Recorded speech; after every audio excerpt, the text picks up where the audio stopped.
You're watching First Alert 7 News at 9 on the CW and live on YouTube with Lauren Munt and weather with Tom Tiefertiller.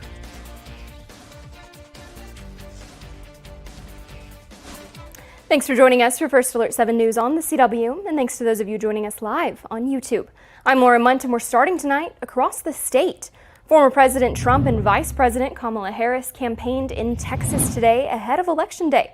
And some people are wondering why'd they pick the Lone Star State now? We'll have more from the Vice President's upcoming appearance in Houston in just a moment, but first, let's go with Gordon Collier from our sister station. He covered former President Donald Trump's event there today. He's got the takeaways. The former president was in Austin today at the invitation of popular podcast host Joe Rogan. Now, the Joe Rogan Experience is the #1 podcast in America. I don't think he's done any podcasts before this, but Rogan has something like 15.5 million followers. Kamala Harris also went on a popular podcast not long ago, Alex Cooper's Call Her Daddy. Now, so both candidates are thinking out of the box to spread their messages. And we're doing really well here, but we expect that. Trump feels like he has nothing to worry about in Texas, but this is a very tight race, even here in traditionally red Texas. Trump is trying to energize his base, and nothing gets Texans fired up more than talking about the border and what he calls the failures of the Biden administration. But over the past 4 years, this state has become Kamala's staging ground to import her army of migrant gangs and illegal alien criminals into every state in America, and every state's a border state. Attending today's rally, the Guillen family, Trump is very appreciative for them standing up against an article in The Atlantic that said he used racial slurs when talking about the brutal murder of Vanessa Guillen at the hands of a fellow Fort Hood soldier. I want to thank the Guillen family. The Guillen family is here. They are incredible, brave, and beautiful family. They lost their daughter and sister. And she's up in heaven looking down, very proud of you and very proud of the stance that you took. Now, why is Texas so important that it could draw both candidates away from the battleground states? Well, let's try 40 electoral votes. That's huge, and both sides are vying for those votes. Now, Texas is not considered a swing state, but if you'll remember, back in 2020, things were pretty tight, with Trump winning with just 52% of the vote. Now, after this trip, Trump is headed right back to the battleground state of Michigan. Reporting live in Austin, I'm Gordon Collier. As for the Vice President's campaign, Kamala Harris's team says tonight was to blame former President Donald Trump for the state's abortion laws. This is the major talking point Harris says that she hopes will resonate with not only Texans, but also those in other battleground states. Harris also told reporters that this was an important stop to make throwing her support behind Colin Allred, who's challenging Senator Ted Cruz. And here's your reminder to get out and vote at firstalert7.com. We've got a list up there of early voting locations throughout West Texas. Plus, while you're on our website, go ahead and search elections to stay informed on everything that you're voting for, whether that's right here in West Texas, across the state, or throughout the nation. And don't forget, if you live in the eastern part of Odessa within the Odessa city limits, but also inside of Midland County, to early vote, you must go to a Midland County polling location. Even though you'll be at a Midland County early voting location, you'll still be able to vote in City of Odessa elections. Again, we've got early voting locations up on our website, firstalert7.com. We've got a traffic alert for you now out of Odessa. Starting Monday, a contractor is working on a water line replacement on Monticello Street. The city says that the contractor is responsible for giving people that live in that area notice, and if any streets will be closed or if any water disruptions are expected. And when you hear the term Pony Express, you might think of the American horse-based mail service. But for the Patriot Guard riders that the horses are replaced with, motorcycles, and there's no mail involved. The PGR is a nonprofit organization that provides dignity and respect at memorial services of fallen veterans and first responders. Part of providing that respect involves the transport of veteran remains, and today a group from Odessa took off to Ozona. When they get there, they'll be meeting the San Antonio PGR and collecting the remains of a Navy veteran and returning to Odessa. It's an honor to be able to do it because the veterans, especially the Vietnam veterans, we do World War II, we do a lot of missions, escorting them from the funeral home, and it helps the family out because we also fold the flag and all that. On Monday, the Odessa PGR will be taking the remains to Van Horn to hand off the El Paso PGR. The final destination for that Navy veteran is in Arizona. That's where he's from, and he'll finally return home.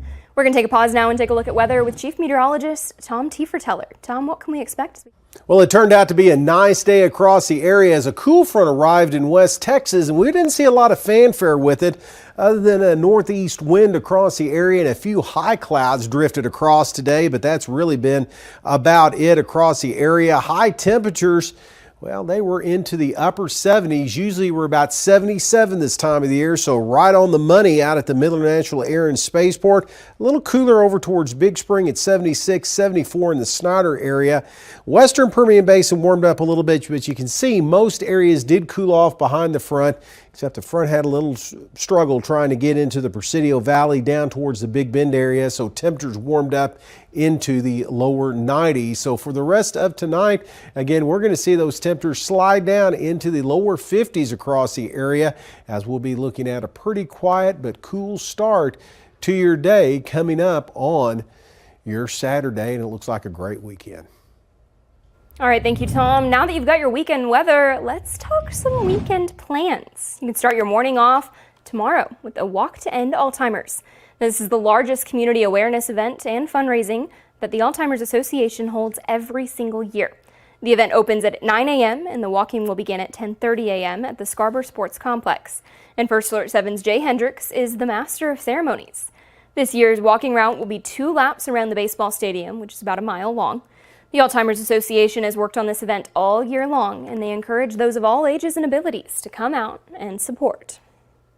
We're honoring those that we've lost to Alzheimer's or dementia and supporting those that are going through that journey right now, and that no one fights this disease alone. And so again, just a really beautiful morning to come out and we get to celebrate our families and make some new fun memories. If you're in need of any resources, the Alzheimer's Association is available 24/7 through their hotline at 1-800-272-3900, or you can visit their website. That's alts.org. And the City of Midland is asking you to show off your artistic skills this weekend during their Chalk the Block event. North Colorado Street, West Wall Street, and West Texas Avenue will be blocked off to make room for all kinds of chalk art. Everyone of all ages is welcome to come participate, and there will be activities for kids to draw on the sidewalks and concrete at Centennial Park. And a chalk artist will also be there drawing and teaching pro chalk techniques. So if you're not artsy like me, you're going to need that. Plus, if you like your chances, you can enter your chalk art in a competition for lots of prizes. Art coming from our local people, that's a amazing feat where, you can highlight the people that we have right here in Midland, Texas, and give them a chance to shine and be out there. Chalk the Block starts at 10 a.m. and it ends at 2 p.m. at Centennial Park. There'll be food trucks, art activities, entertainment, vendors, bounce houses, and games. And Halloween is just a few days away, so if you're looking for something fun to do that's spooky themed, A to Z Veterinary Clinic and Rehabilitation Center's Peeps and Creeps Halloween is open on Saturday. The clinic uses this event as a way to showcase the rehabilitated animals while celebrating the spooky season. First Alert 7's Celeste Gessner spoke with one of the vet techs about it and how it helps raise awareness about the level of care that these animals need. A to Z Vet Clinic hosts Peeps and Creeps every year, and it's a way to show the public that they're here for the animals like this lemur, and to help ensure they get the best care possible. Peeps and Creeps is a free Halloween-themed open house for people to celebrate Halloween while learning about what it takes to care for exotic animals. People can expect to see animals ranging from lemurs, prairie dogs, bobcats, foxes, and so many more. Each enclosure will be decorated for this scary holiday. We like to decorate a lot. We go all out with the decorating, so we do that usually months in advance. And then usually the month of October is when we'll actually start decorating outside. But a lot of planning just to make sure that we have all the cautionary things for the animals. The prep work and decorating for Peeps and Creeps takes months of planning, and so does getting these animals ready for socialization. But honestly, they love the crowd. They always are very nosy, so they always come out during that time to see what's going on. We always try to, make sure that they're used to all the loud noises. We always talk loud. We just socialize with them. We try to communicate with them when we're cleaning them and stuff. That way they're used to people communicating with them as well. Staff members will be around the enclosures passing out candy to kids while holding educational activities about each animal and hopefully inspiring them to want to help animals in the future. It's mainly some animal activities as well. So it can be like painting a picture of an animal, but mainly just to show them that we're here for the animals, and that way they come back and know, hey, I do want to help these animals in the near future. While it might be tempting for kids to want to pet these animals, parents should remind their children that these are still wild creatures. We're going to try to have a little bit more precautions this year. We're probably going to have some sticks laid out just because we don't want them to get too stressed out. But the main thing is keep your distance a little bit. So even me right now, I'm probably a little too close. In addition to the fun Halloween activities, decorations, and costumes, this also helps raise donations to improve the facility and get treatment for the animals. Donations are really going to go to all the enclosures, even if there's any damaged enclosures. It helps us kind of get together some money to make sure that we have the best enclosures for all of them, even building them bigger enclosures. There will be a donation box available for attendees, but A to Z accepts donations year-round to help give these animals the care they need. Over 700 people attended last year's Peeps and Creeps, and the Techs are expecting a similar turnout this year.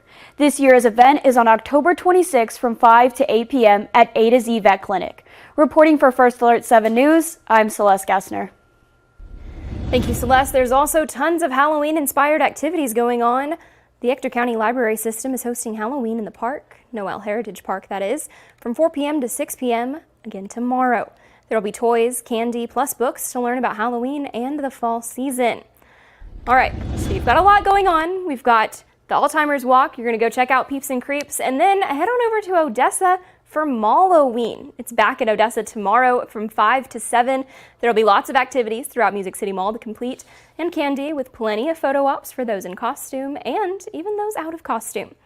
And the Midland County Sheriff's Office's free Halloween event is at the Midland County Horseshoe tomorrow from 6 to 9 p.m. There will be candy, of course, bounce houses, and more. But if you're looking for a Halloween activity to do in the morning, the Midland Fire Department is hosting a trunk or treat from 10 a.m. to 2 p.m. tomorrow at their Central Fire Station. And Odessa's Fall Festival is coming up this weekend to help usher in the new season. You can enjoy food trucks, face painting, pictures with a scarecrow, and live performances on Saturday afternoon. All that fun starts at 3 p.m. and it's totally free. If you're looking for some local health news and, again, something to do this weekend, if you've got a prescription drug that's expired, multiple VA clinics around West Texas are having drug take-back events today and tomorrow. That's because it's National Drug Take-Back Day. And not just veterans can drop off old prescription drugs, but it is important that these kinds of drugs are disposed of properly, so be sure to do so. The Wilson and Young Medal of Honor Outpatient Center in Odessa is also taking back drugs. That was today. And the George H. O'Brien Jr. VA Medical Center in Big Spring is taking back drugs tomorrow. Coming up, we've got to look at your First Alert sports, everything from Friday Night Football. We've got it. Plus a look at those scores coming up after this break.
Friday Night Football is happening right now, and the First Alert 7 team is scattered all across the Permian Basin at those games.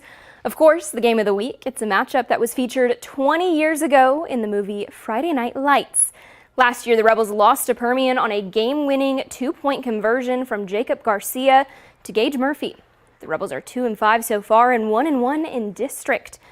It's been a 180-degree turnaround for the Permian Panthers, though, starting 7-0 and pulling off a comeback win against San Angelo Central last week. We're going to take a quick look at the score for that game and all of our other local games. Right now, take a look.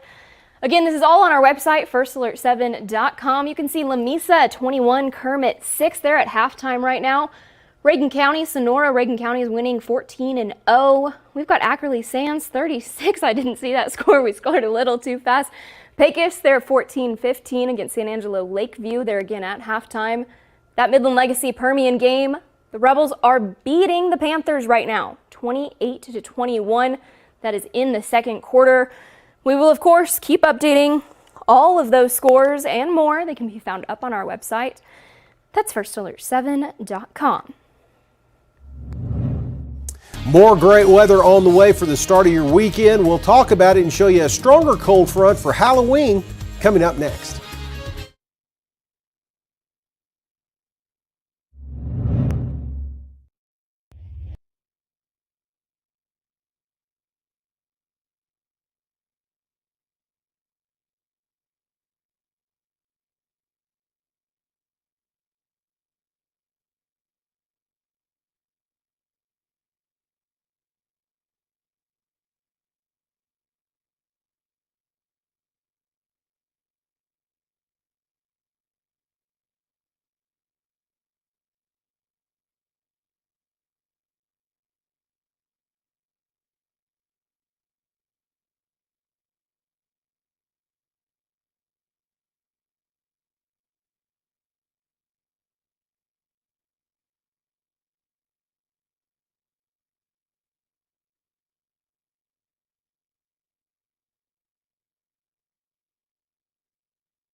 Now, from the First Alert 7 Weather Center, here's Chief Meteorologist Tom Tiefertiller. Well, it turned out to be a great day across West Texas and southeast New Mexico, all thanks to a cool front that arrived across the area. Now, as we take a look at the weather makers at the present time, we did see that area high pressure. It brought the 90s. Well, that moved off to the west. It's still out there, though, and it's going to come back into our forecast. It looks like coming up late in the weekend into the early part of next week, but it's not going to last. It's going to flatten out as this next big storm system here across the Pacific Northwest scoots across to our north. That's going to swing another front through the area, and that's going to bring a lot of wind first off, but then we'll be looking at some cooler temperatures for the end of the week and maybe even a shower possibility. Across the state today, though, things were very quiet across most areas as we saw that front again try to make its way into central and south Texas, but didn't have a lot of success. Most of the cooling was back here across the Texas Panhandle into the Midland, Odessa area. As we look at the temperatures again, they were on the nice side from Amarillo down towards Lubbock and in the Permian Basin with temperatures into the upper 70s. 87 in Dallas as that front just starting to make its way through, and temperatures were into the 90s in many spots from Del Rio, Laredo, back across the Houston, Corpus Christi area, so not exactly fall weather. High clouds will drift across overnight tonight in towards the morning hours, but other than that, it's going to be a great start to your day coming up on Saturday, as we'll see some nice conditions and cool conditions in our forecasts, and most of the day fantastic for everything outdoors. Now on Sunday is when we see a little bit of a change and we see more of a southerly wind in the forecast. That is going to warm things up a little bit across the area, so we will start to see a change coming up for the start of next week. Before tonight though, we are looking at fantastic weather, very fallish out there, lower 50s on the way with light northeast winds, and then for tomorrow, well, we'll start off on the chilly side. By the afternoon, not too bad. Upper 70s to near 80 out there with a light southeast wind starting to come around, and that comes into play on Sunday as we'll see temperatures jump up by about 10 degrees or so and warm up into the upper 80s with gusty southerly winds and more wind on the way before that front drops temperatures for Halloween. Up next here at 9, a Broadway music star has returned home to Midland. We'll tell you why after this quick break.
A Midland local is back after making contributions to the Tony Award-winning show, The Outsiders on Broadway. Last night, Matt Hinckley was introduced to the Trinity School Hall of Fame. Take a look at what he had to say.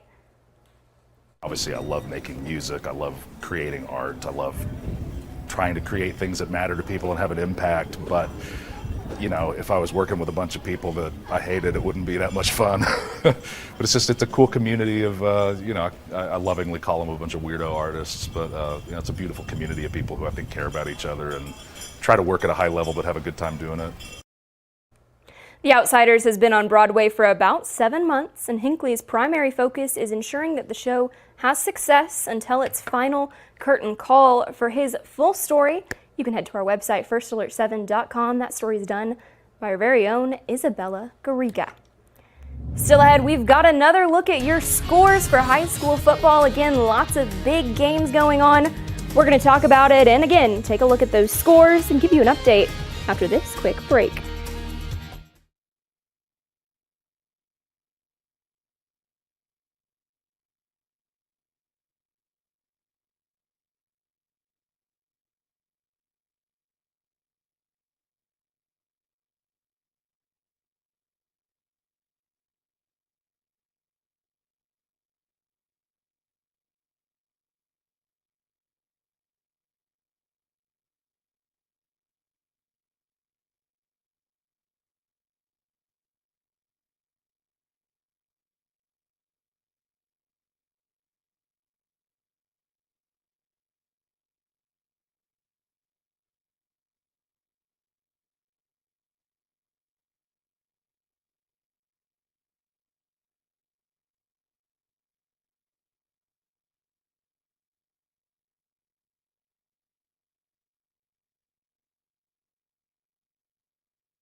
All right, as promised, before we go, we're going to take another look at those high school football scores. Lots going on today. Again, big game that's on everyone's mind, Midland Legacy versus Permian. That Friday Night Lights historical game. That's 28-21 right now. Midland Legacy beating Permian. You can see all those other 6A scores right now. Moving down to 4A, Big Spring High School. They're currently losing to Andrews. That's 64-14 in the fourth quarter. Down to 3A. Lamesa beating Kermit 21-6 at the half. 2A scores right there for you. Reagan County, Sonora 14-0. Our local teams are doing pretty well today. Moving down to 1A, that's 6-man. Rankin Marfa playing. Rankin beating Marfa 40-6. Private schools, Midland Christian seem to be doing pretty well this season. Not doing so well against Fort Worth All-Saints. That score right there on your screen. Of course, all of these scores and more up on our website, firstalert7.com. We've got Friday Night Blitz coming up later. Stick around. Thanks for joining us.